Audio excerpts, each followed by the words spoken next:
Breaking news చూస్తున్న N convention కూల్చివేతపై Telangana high court కీలక ఆదేశాలు జారీ చేసింది.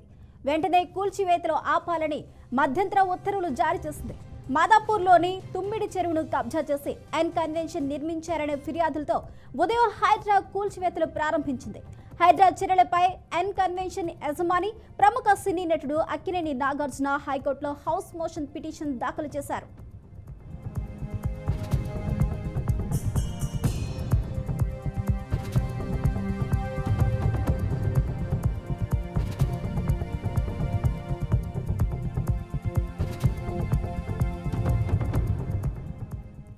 ఈ పిటిషన్పై జస్టిస్ టి వినోద్ కుమార్ విచారణ చేపట్టారు. ఈ సందర్భంగా పిటిషనర్ తరపున సీనియర్ న్యాయవాది శ్రీ రఘురాం వాదనలు వినిపించారు. ఈ సందర్భంగా అంశాలు కోర్టు దృష్టికి తీసుకొచ్చారు. ఎన్ కన్వెన్షన్ ఎలాంటి అక్రమాలకు పాల్పడలేదని, పూర్తిగా పట్టా భూమిలోనే నిర్మాణాలు చేపట్టిందని కోర్టుకు వివరించారు. గతంలోనే ఎన్ కన్వెన్షన్ అక్రమాలకు పాల్పడిందని నోటీసులు ఇస్తే దానిపై హైకోర్టును ఆశ్రయించామని, ఆ సమయంలో స్టే కూడా ఉందని, ఆ స్టే నోటీసులు లెక్క చేయలేదు అన్నారు. తాజా కూల్చివేతలపై ఎలాంటి నోటీసులు ఇవ్వకుండా కన్వెన్షన్ హాల్ను కూల్చివేశారని వాదించారు.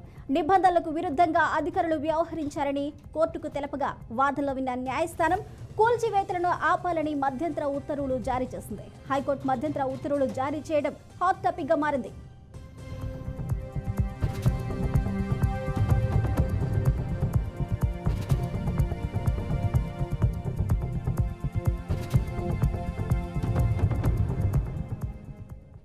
ఇదే అంశానికి సంబంధించి పూర్తి అప్డేట్స్ ను మా మేనేజింగ్ ఎడిటర్ చిదంబర్ రెడ్డి అందిస్తారు. చిదంబర్ రెడ్డి,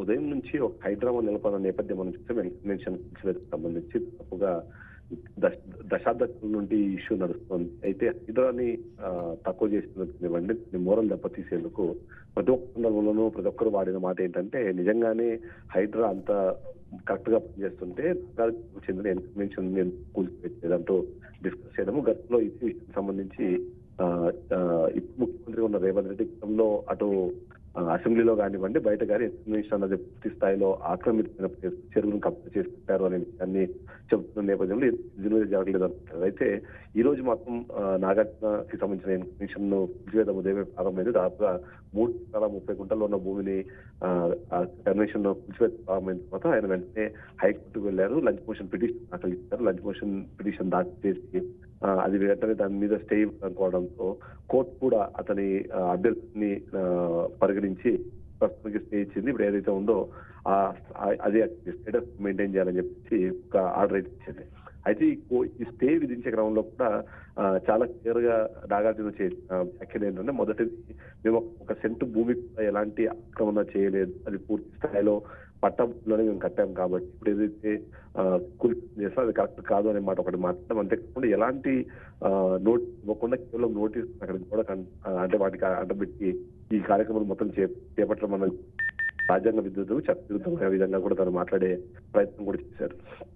ముఖ్యంగా చూసుకుంటూ స్టే ఆర్డర్ గతంలో ఉంది. దీనికి సంబంధించి గతంలో లోకాయుక్త కూడా ఒక జడ్జిమెంట్ పాస్ చేసింది. ఆ జడ్జిమెంట్ ప్రకారం అది ఆక్రమిత ప్రాంతంలో ఉంది, దాన్ని కూల్ చేయాలన్నప్పుడు వీళ్ళు ఆల్రెడీ ఇప్పటికే దానికి సంబంధించి హైకోర్టుకు వెళ్లారు. హైకోర్టులో అది రిజిస్టర్ ఇంకా ఏమీ డెసిషన్ తీసుకోలేదు. అది కేవలం ఇప్పటికి ఇంకా కోర్టు పరిస్థితి ఉంది కాబట్టి మీరు కూల్చివేయడం అనేది కూడా అది కరెక్ట్ కాదు అనే విధంగా తను మాట్లాడడం. అంతేకాకుండా ఇలాంటి ఒక మెసేజ్ ని మార్కెట్ లో పంచడం ద్వారా తనకు కూడా నష్టం జరుగుతుంది. ముఖ్యంగా మాత్రం ఏదైతే కన్వెన్షన్ సెంటర్ ఆక్రమిత ప్రాంతంలో ఉందని చెప్పడం ద్వారా తనకు కూడా అది నెగిటివ్ అయ్యే అవకాశం ఉంది అనే విధంగా మాట్లాడి దీని ఖచ్చితంగా మేము రెస్పాండ్ అవ్వాల్సిన అవసరం ఉంది, దీనికోసం మేము చట్టపరంగా చర్యలు చేపడతాము అన్నారు. దాంట్లో భాగంగా చర్యలు తీసుకుందాం, అవన్నీ కూడా చట్టవిరుద్ధంగా తీసుకున్నట్టుగానే పరిగణించింది అంటూ తను చెప్పడము ప్రయత్నం చేశారు.